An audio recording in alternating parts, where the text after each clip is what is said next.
Ayan, hindi na tang tulingan. Nilagyan mo siya ng malunggay. Ayan. Nakaano pa talaga. Mausap.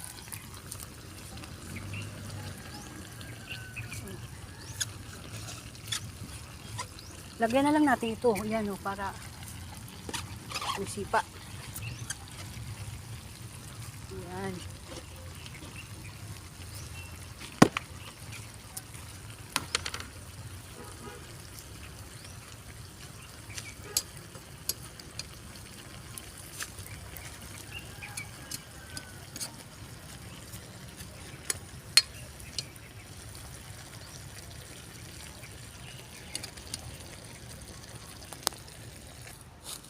Ayan na, luto na yung tulingan. Sarap yan.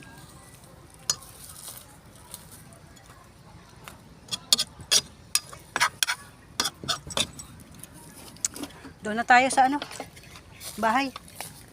Para makakain ng mga bata. Tara na, Han!